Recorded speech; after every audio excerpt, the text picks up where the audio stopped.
محترم ناظرین، آئیے حضرت ابراہیم علیہ الصلاۃ والتسلیم کی ولادت کا واقعہ لے کر آیا ہوں، آپ کی پیدائش کا واقعہ لے کر آیا ہوں۔ مکمل ضرور سنیں اور اپنے ایمان کو تازہ کریں، اور ذی الحجہ کا مہینہ بھی آنے والا ہے اور تمام لوگوں کو ضرور شیئر کریں۔ ناظرین، اگر آپ ہمارے چینل قاسمی اسٹوری پہ نئے ہیں تو چینل کو سبسکرائب کریں، شیئر کریں، کامنٹ کریں۔ ناظرین، حضرت ابراہیم علیہ الصلاۃ والتسلیم کے پیدائش کا واقعہ۔ بسم اللہ الرحمن الرحیم۔ السلام علیکم۔ جب کوئی اولاد سام بن نوح بن تاریخ کی عرب و عجم میں نہ رہی، ان میں سے بعض لوگ تو طوفان نوح سے ہلاک ہو گئے اور بعض فرشتے کی آواز سے مرے۔ بادشاہ نمرود علیہ اللعنہ عجم کے ملک سے نکلا۔ وہ بیٹا کنعان بن آدم بن سام بن نوح علیہ السلام کا تھا اور ان کی زبان عربی تھی، اور بعض نے لکھا ہے کہ کاس کا بیٹا قیباد کا تھا، بیٹا فرید الدین بن جمشید کا تھا،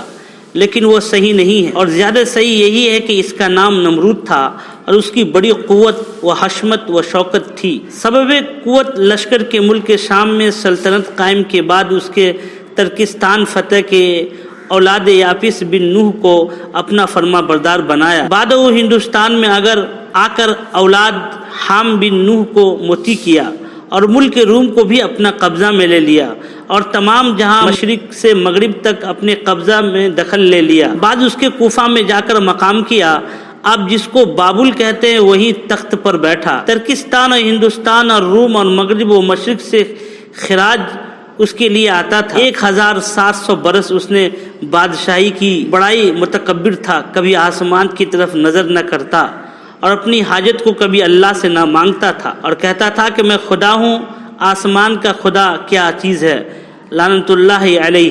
ہاں، ایک مرتبہ اس ملعون نے اس وقت آسمان کی طرف نظر کی تھی جب یہ گدھے پر سوار ہو کر خدا کو تیر مارنے جا رہا تھا، اور تیر کمان میں لگا کر کہتا تھا اگر آسمان میں دوسرا خدا ہے اسے تیر سے مار ڈالوں گا۔ جب وہ ملعون باہر نکلتا تو اس تخت کے چاروں پائے چاروں ہاتھیوں کے پیٹھ پر رکھ کر بیٹھتا، اور تخت کے نیچے ایک قبہ دیا رومی سے کھنچواتا، موتی اور جواہرات سے اسے آراستہ کرتا اور تنابین اس میں زرے لگاتا، اور دن کو اس تخت پر بیٹھتا اور 400 کرسیاں اس کے تخت کے نیچے بچھی رہتی۔ ہر ایک کرسی پر جادوگر، نجومی سب بیٹھتے۔ امیر و غریب جب اس کے ارد گرد رہتے اور یہ بھی کہتے کہ ہفت اقلیم کی بادشاہی صرف 4 شخصوں کو ملی ہے، ان چاروں کے برابر شہنشاہ کوئی نہیں ہوا، اور دوسرا بخت نصر، ان چاروں کو ہفت اقلیم کی بادشاہی حاصل ہوئی تھی۔ ایک روز نمرود تخت پر بیٹھا تھا، تمام لشکر اس کے ارد گرد حاضر تھا۔ تقدیر الہی سے جادوگر اور نجوم سب سر اپنا جھکائے بیٹھے تھے۔ نمرود نے کہا آج تم کو کیا ہوا، دلگیر اور غمناک بیٹھے ہو؟ انہوں نے کہا خدا تمہاری خیر کرے، ایک ستارہ عجیب فلک پر نظر آتا ہے، کبھی ہم نے نہ دیکھا تھا، آج مشرق کی طرف سے نکلا ہے۔ نمرود نے کہا کہ وہ ستارہ کیسا ہے؟ انہوں نے کہا کہ ایک لڑکا کا باپ کی صلب سے ماں کے رحم میں موجود ہوگا، وہ تیری بادشاہت کو تباہ کرے گا۔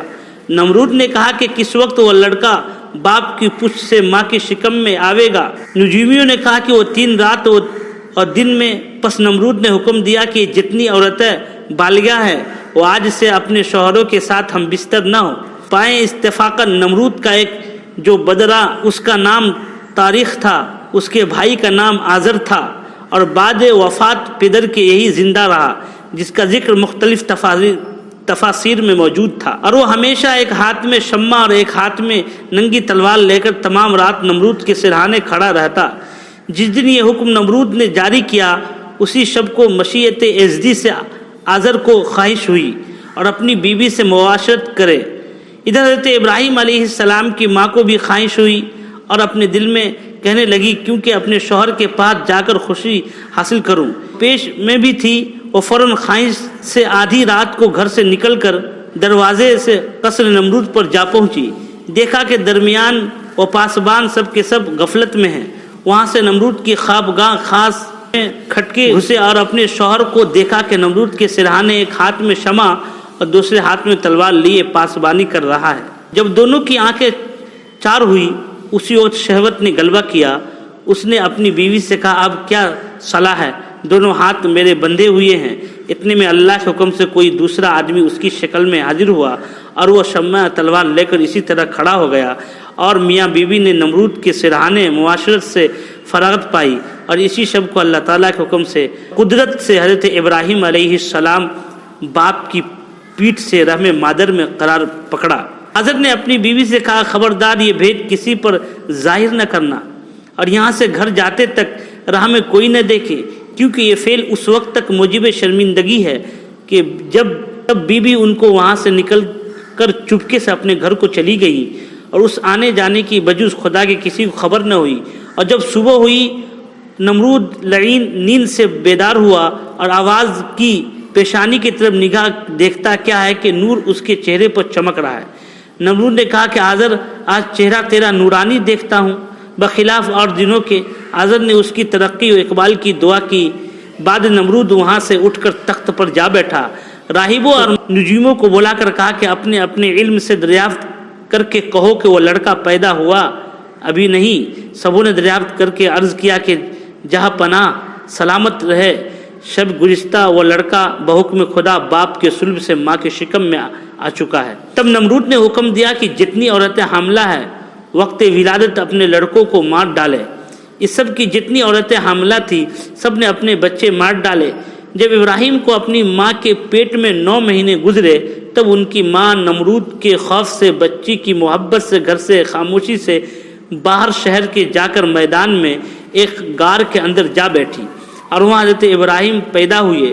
ان کو نور سے غار ایک بارگی روشن ہو گیا، اور ان کے ماں رونے لگی اس خوف سے کہ مبادا یہاں آ کر کوئی نہ مار ڈالے میرے پیارے کو۔ آخر لڑکے کو کپڑے میں لپیٹ کر وہیں چھوڑ کر گھر کی طرف روتی ہوئی چلی گئی۔ اسی وقت جبرائیل علیہ السلام نازل ہوئے اور دونوں ہاتھوں کے انگوٹھے بچے کے منہ میں رکھ دینے دیے۔ خدا کے فضل و کرم سے ایک سے دودھ اور دوسرے انگوٹھے سے شہد جاری ہوا۔ حضرت ابراہیم علیہ السلام اس کو پیتے رہے اور کسی چیز کی محتاج نہ ہوئے، اور ہر ہفتے ان کی والدہ ان کے پاس جاتی اور ان کی زندگی اور پرورش سے تعجب ہوتی، اور جب وہاں سے یعنی غار سے باہر نکل آتی تو اسی وقت غیب سے ایک پتھر آ کر غار کے منہ کو بند کر دیتا، اور جب ان کی ماں ان کے پاس آتی تو اس پتھر کو الگ کر کے انہیں دیکھ بھال کر کے چلی جاتی۔ اسی طرح 7 برس گزر گئے۔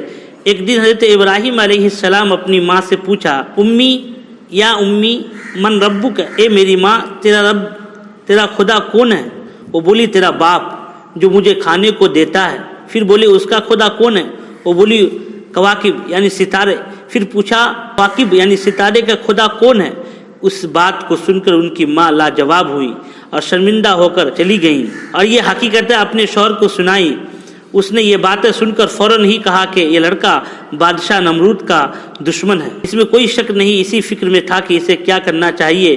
ایک رات ابراہیم علیہ السلام نے غار سے باہر نکل کر آسمان کی طرف نظر کی، ستاروں کو دیکھ کر کہا، میرے ماں باپ ان کو خدا کہتے ہیں، بمصداق اس آیت کے فلما جن علیہ اللیل الی آخری ترجمہ۔ پھر جب اندھیری آئی اس پر رات کو دیکھا کہ ایک ستارے بولے یہ ہے میرا رب۔ پھر جب وہ غائب ہوا بولے مجھ کو تمہارے خواہش نہیں چھپ جانے کو۔ پھر جب چاند نکلا بولے قال تعالی فلما القمر یا بازغا الی آخری، پھر دیکھا چاند کو روشن، بولے یہ ہے میرا رب۔ پھر جب وہ غائب ہو گیا تو حضرت ابراہیم علیہ السلام بولے اگر نہ سیدھی راہ دے مجھ کو میرا رب، بے شک میں بھٹکے ہوئے لوگوں میں رہوں یعنی گمراہ ہوں۔ پھر جب دیکھا آفتاب کو بولے یہ ہے میرا رب۔ فلما رأى الشمس بازغة الی آخری، جب دیکھا آفتاب کو بولے یہ ہے میرا رب۔